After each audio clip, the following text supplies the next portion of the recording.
सुबह का समय था। गांव के कच्चे मकानों से धुआं उठ रहा था। किसी के चूल्हे पर रोटी सिक रही थी तो कहीं सब्जी की खुशबू हवा में घुल रही थी। गांव के बीचों बीच एक बड़ा पक्का घर खड़ा था, चौधरी हरिनारायण का हवेली नुमा मकान। हरिनारायण के 3 बेटे थे। 2 बड़े बेटे शहर में नौकरी करते थे और उनकी शादियां बड़े घरानों में हुई थीं। उनकी दोनों बहुएं मतलब नंदे शहर की पढ़ी लिखी, अमीर और आधुनिक सोच वाली थी। घर में झिलमिलाती डिजाइनर साड़ियां, लिपस्टिक, गहनों की चमक हमेशा नजर आती थी। लेकिन सबसे छोटा बेटा मोहन गांव में ही खेती करता था। उसकी शादी पास के गांव की एक साधारण गरीब घर की लड़की सीता से हुई थी। सीता सीधी साधी, शर्मीली और मेहनती थी। शादी के बाद वो अपने फूलों वाली साधारण प्रिंट की साड़ी पहनकर ससुराल आई थी। उसकी मुस्कान साफ सुथरे दिल की झलक देती थी, मगर उसके कपड़ों की सादगी देखकर नंदों की आंखों में तिरस्कार झलक उठा। शादी के बाद जब पहली बार दोनों नंदे गांव आईं तो उनके साथ पूरे सूटकेस भरे हुए डिजाइनर कपड़े, पर्स और ब्रांडेड जूते थे। जैसे ही उन्होंने सीता को देखा, वो साधारण कपड़ों में खड़ी थी। बड़ी ननद रीना ने धीरे से बहन मीना के कान में कहा, देखा कैसी पुरानी सी साड़ी पहन रखी है। अरे ये तो लगता है मेला ठेले की दुकान से खरीदी गई होगी। मीना ने हंसते हुए कहा, हमें तो मम्मी ने कहा था गांव की बहू बहुत सुंदर है। सुंदरता भी क्या काम की अगर कपड़े ही ढंग के न हों। सीता ने सब सुना, लेकिन वो मुस्कुराकर बोली, दीदी, शहर और गांव में फर्क होता है। हमें तो कपड़ों से ज्यादा दिल की सादगी प्यारी लगती है। दोनों नंदों ने उसकी बात को हल्के में लिया और हंसकर टाल दिया, मगर उनके मन में सीता के प्रति एक अहंकार और जलन का बीज पड़ चुका था। कुछ दिन बाद सावन का त्योहार आया। पूरे घर में सजावट शुरू हुई। दोनों नंदों ने अपने अपने सूटकेस से चमचमाते डिजाइनर सूट और गहने निकाल लिए। उनके कपड़े इतने महंगे थे कि गांव की औरतें देखकर हैरान हो जाती। सीता ने अलमारी खोली। उसके पास बस एक फूलों वाली साधारण ड्रेस थी, जो उसकी माँ ने बड़ी मुश्किल से शादी के लिए सिलवाई थी। वो ड्रेस साधारण कपड़े की थी, लेकिन उस पर छोटे छोटे फूल कढ़ाई किए गए थे। जब सीता ने वो फूलों वाली ड्रेस पहनकर घर के आंगन में कदम रखा, तो सबकी नजरें उसी पर ठहर गई।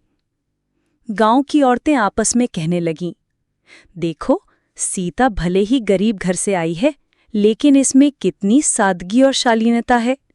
ये फूलों वाली ड्रेस उस पर खूब जच रही है। ये सुनकर नंदों के चेहरे उतर गए। वे सोचने लगीं, हमने इतने महंगे कपड़े पहने, फिर भी सबकी नजर इस सीता पर क्यों है।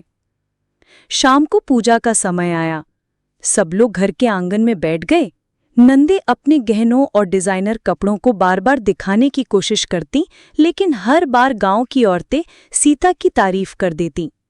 बड़ी ननद रीना बर्दाश्त न कर सकी।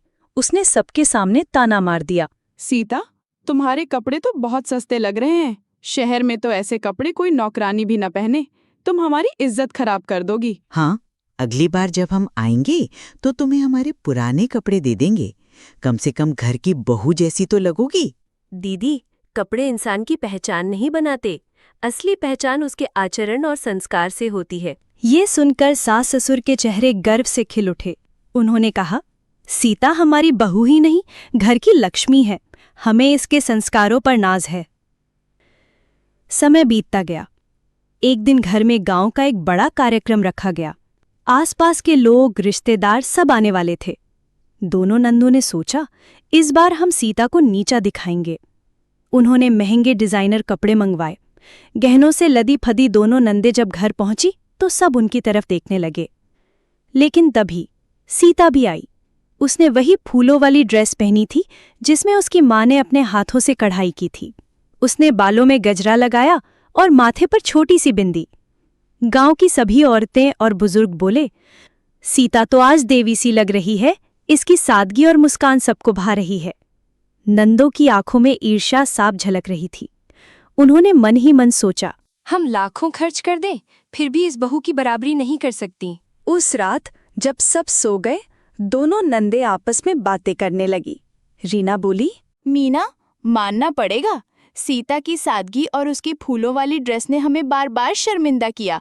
लोग हमें नहीं, उसे याद रखते हैं। मीना ने गहरी सांस लेते हुए कहा।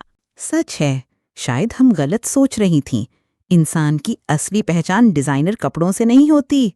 असली सुंदरता उसके व्यवहार और मेहनत में होती है। सुबह हुई तो दोनों नन्हें सीता के पास आईं और बोलीं, सीता, हमें माफ कर दो, हमने हमेशा तुम्हें ताने दिए, पर असल में तुम हमसे कहीं ज्यादा इज्जतदार और प्यारी हो।